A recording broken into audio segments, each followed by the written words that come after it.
तो फ्रेंड्स, हमने पिछले वीडियो में जाना कि इक्विटी म्यूचुअल फंड कितने टाइप के होते हैं और अब हम जानेंगे डेट म्यूचुअल फंड के बारे में। मेक इन्वेस्टमेंट इजी के मेरे यूट्यूब चैनल पर जहां आपकी इन्वेस्टमेंट की जर्नी को इजी किया जाता है, मैं पुष्पेंद्र आपका बहुत बहुत स्वागत करता हूं।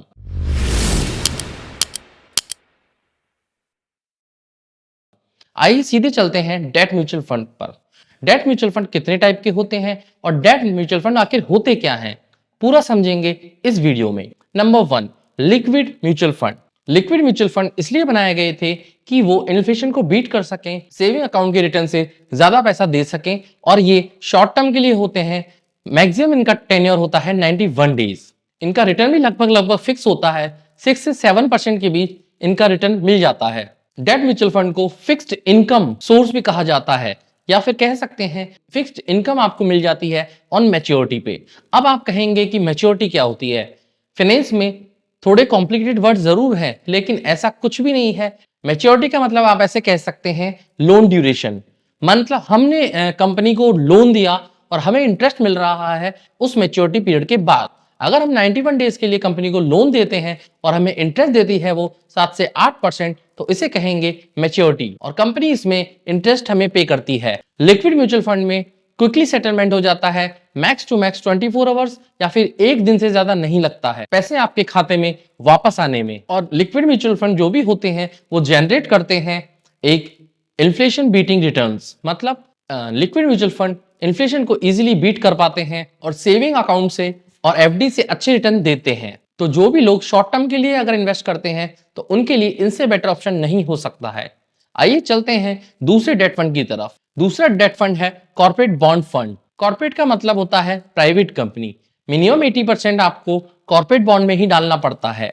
मतलब जो भी एएमसी है वो मिनिमम आपका पैसा 80% तक कॉर्पोरेट मतलब प्राइवेट कंपनीज में ही लगाएगी। और प्राइवेट कंपनीज के ये बॉन्ड या फिर ये debt fund comparatively liquid fund से ज्यादा रिस्की होते हैं और थोड़ा बेटर रिटर्न देते हैं, क्योंकि जहां भी रिस्क इन्वॉल्व हो जाता है वहां पे रिटर्न थोड़े इंक्रीज हो जाते हैं। जो रेस्ट बचा हुआ पैसा है वो उनको फिक्स्ड इनकम सिक्योरिटीज में लगाना होता है और कम से कम इनको AA+ वाले बॉन्ड्स में पैसा इन्वेस्ट करना होता है। एक्चुअली AA+ सेकंड नंबर के बॉन्ड होते हैं, मींस जो सबसे टॉप नंबर के बॉन्ड होते हैं वो होते हैं AAA, उसके बाद AA+। और ये कुछ भी नहीं है, बस रेटिंग एजेंसीज हैं इंडिया में 3, क्रिसिल, केयर और ICKA। सिर्फ 3 यही रेटिंग एजेंसीज हैं जो हमें बताती हैं कि कंपनी की रैंक क्या है उनकी रेटिंग के अकॉर्डिंग।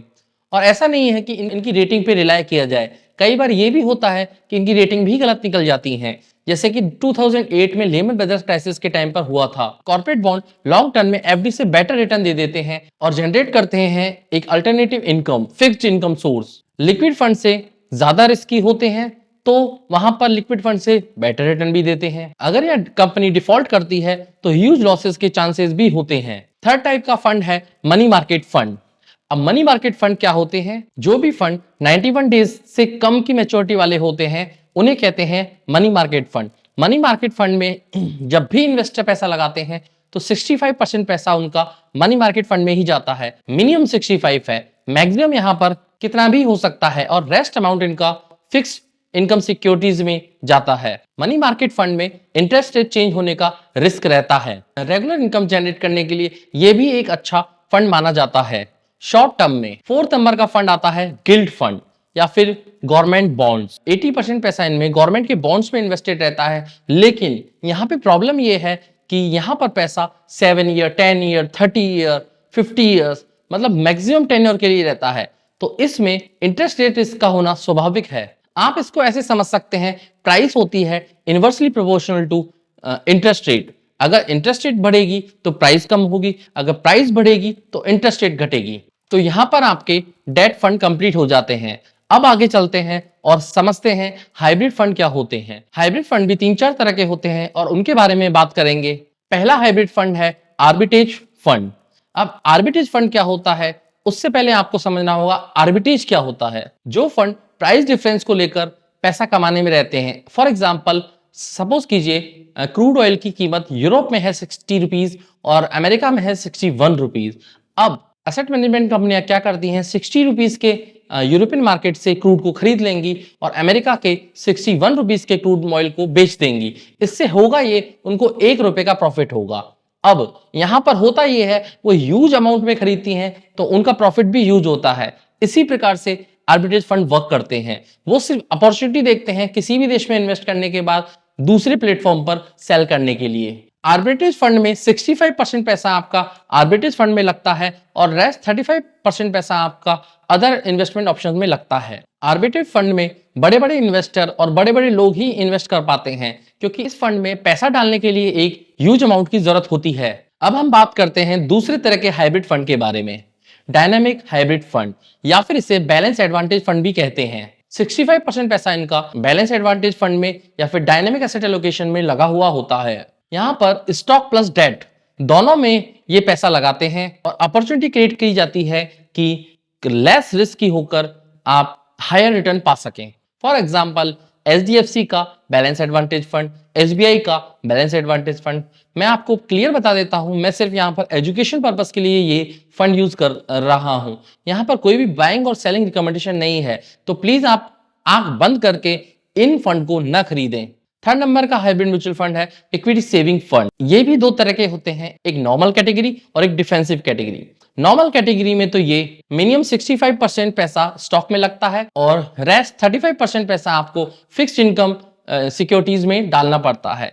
ये सिक्योरिटीज, इक्विटी सब एक ही चीज होती हैं, प्लीज इनमें ज्यादा कंफ्यूज होने की जरूरत नहीं है। लेकिन थोड़ा कॉम्प्लिकेटेड करने के चक्कर में फाइनेंस के वर्ड को ऐसे बना दिया जाता है। और डिफेंसिव कैटेगरी में अगर आते हैं तो डिफेंसिव कैटेगरी में मिनिमम 15% पैसा स्टॉक में लगता है और इस कैटेगरी में 90% तक जाया जा सकता है और रेस्ट 85% पैसा फिक्स्ड इनकम सिक्योरिटीज में लगता है और इसमें मिनिमम 10% तक जाया जा सकता है। और इस प्रकार के फंड जो इक्विटी सेविंग फंड होते हैं वो आर्बिट्रेज फंड की स्ट्रेटेजी को भी अपना लेते हैं। ऐसा नहीं है कि वो आर्बिट्रेज फंड को नहीं ले सकते, वो ले लेते हैं। अब हम बात करेंगे last but not the least, solution oriented fund. इसके अंदर दो तरह की फंड आते हैं, पहला है रिटायरमेंट फंड, दूसरा है child education fund. Retirement fund होते हैं उनमें 5 ईयर का लॉक इन पीरियड होता है। जैसे पहले हमने बात की थी इक्विटी सेविंग लिंक स्कीम में ELSS के बारे में, उसी प्रकार से ये होते हैं। और जहां पे लॉक इन पीरियड दिख जाता है वहां आप ATC में 1.5 लाख तक टैक्स रिबेट ले सकते हैं। मोस्टली म्यूचुअल फंड का काम क्या होता है? म्यूचुअल फंड का काम मोस्टली होता है कि उनको नए नए फंड लाना जिससे उनके पास पैसा ज्यादा आ सके। असेट अंडर मेंटेनेंस जितना ज्यादा होगा उतना उन म्यूचुअल फंड को बेनिफिट होगा।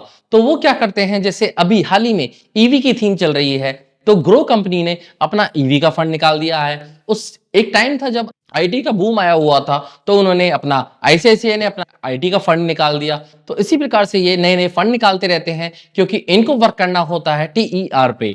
TER का मतलब होता है टोटल एक्सपेंस रेशियो। इसके बारे में मैं पहले समझा चुका हूं, प्लीज आप मेरे वीडियो को देख लीजिएगा। उसके अंदर टर्म्स के बारे में डिटेल से समझाया गया है। यहाँ पर हमने म्यूचुअल फंड के टाइप को कंप्लीट कर लिया है।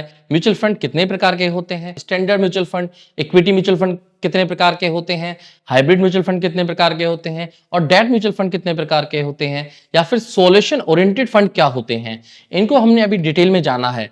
अब हम जानेंगे म्यूचुअल फंड को कैसे बाय या फिर कैसे सेल किया जाता है। म्यूचुअल फंड को बाय करना और सेल करना काफी इजी माना जाता है। म्यूचुअल फंड को आप किसी भी प्लेटफॉर्म पर बाय करें, सबका प्रोसेस सेम है। बस 2-3 चीजों का आपको ध्यान रखना होता है, वो है ओनली आप मार्केट आवर्स में ही म्यूचुअल फंड को बाय कर सकते हैं। हालांकि आप ऑर्डर पहले लगा सकते हैं, लेकिन जब भी आप ऑर्डर लगाते हैं आपका जो बाइंग और सेलिंग होगा वो मार्केट आवर्स में ही होगी। अगर आप 12 बजे से पहले ऑर्डर लगाते हैं तो पॉसिबल है आपको सेम डे की यूनिट मिल जाए, अदरवाइज आपको नेक्स्ट डे की यूनिट अलॉट की जाती है। या तो आप किसी भी डिस्काउंट ब्रोकरेज कंपनीज पे म्यूचुअल फंड ले सकते हैं, या आप उन वेबसाइट पर जाकर जो भी कंपनी की वेबसाइट ने म्यूचुअल फंड निकाला है उन पे डायरेक्ट जाकर भी आप ले सकते हैं। और इसके लिए अगर आप श्योर होना चाहते हैं तो म्यूचुअल फंड की एक्चुअली होता है म्यूचुअल फंड की यूनिट आपके अकाउंट में या डीमैट अकाउंट में 1 से 2 दिन के अंदर आती हैं। तो आप उसको श्योर करने के लिए NSDL या फिर CDSL की वेबसाइट खोल सकते हैं और वहां पे आप अपना अकाउंट बना सकते हैं और उससे आप पता कर सकते हैं कि क्या मुझे यूनिट अलोकेट हुई है कि नहीं हुई है। ये काम आप स्टॉक में भी कर सकते हैं। जैसे ही आप वेबसाइट बनाएंगे या अपना पैन कार्ड डालेंगे तो उसके अंदर आपको वो सारी यूनिट्स और सारे म्यूचुअल फंड और सारे स्टॉक शो कर देगा अगर आपका CDSL में है तो CDSL की ऐप डाउनलोड करें, अगर आपका NSDL में है तो NSDL की साइट डाउनलोड करें, और अगर आपका किसी में भी नहीं है तो भी आप NSDL और CDSL की वेबसाइट पर देख सकते हैं आपके पास म्यूचुअल फंड आ गए हैं कि नहीं आए हैं। एक सबसे इंपॉर्टेंट बात यह है, अगर आपके डीमैट अकाउंट में पैसे पड़े होते हैं तो उससे आप म्यूचुअल फंड नहीं खरीद सकते, क्योंकि सेबी का एक रूल आया था, ट्रेडिंग अकाउंट के पैसों से आप म्यूचुअल फंड की यूनिट नहीं खरीद सकते हैं। उनको या तो आप विड्रॉ करना पड़ेगा या फिर आपको अपने सेविंग अकाउंट में डालना पड़ेगा, उसके बाद ही आप ऑर्डर प्लेस कर पाएंगे। जैसा बाइंग का प्रोसेस है, सेम प्रोसेस सेलिंग का है म्यूचुअल फंड में। नॉर्मल म्यूचुअल फंड 2 दिन में आपके अकाउंट में आ जाते हैं, या फिर आप सेल करते हैं तो 2 दिन में आपके अकाउंट में पैसा आ जाता है। और लिक्विड म्यूचुअल फंड होते हैं वो सिंगल डे में आपके अकाउंट में आ जाते हैं, और अगर आपको सेल करना होता है तो पैसा भी सिंगल डे में आ जाता है। आशा करता हूं आपको मेरे वीडियो में समझ आ गया होगा म्यूचुअल फंड क्या होते हैं, म्यूचुअल फंड कितने तरह के होते हैं, म्यूचुअल फंड को कैसे बाय और सेल किया जाता है। इसी प्रकार के वीडियो देखने के लिए प्लीज मेरे चैनल को सब्सक्राइब कीजिए और मेरे वीडियोस को लाइक कीजिए, शेयर कीजिए और कमेंट्स कीजिए। अगर आपको कोई भी प्रॉब्लम है या फिर किसी भी चीज के बारे में वापस से जानना है तो प्लीज मुझे कमेंट बॉक्स में कमेंट कीजिए और मुझे बताइए कि मैं क्या गलती कर रहा हूं या फिर आपको क्या समझ में नहीं आ रहा है। मैं उसके बारे में डिटेल से एक और वीडियो बना दूंगा, जिससे होगा ये आपको भी क्लियर हो जाएगा। और अगर आपको मेरे वीडियो पसंद आ रहे हैं तो उनको लाइक करना ना भूलें, उन पे कमेंट कीजिए और उनको शेयर कीजिए। और प्लीज मेरे चैनल को मोटिवेट करने के लिए सब्सक्राइब कीजिए और बेल आइकन को दबाकर आप नोटिफिकेशन रेगुलरली पा सकते हैं। आज के लिए इतना ही, विदा लेना चाहूंगा। जय हिंद।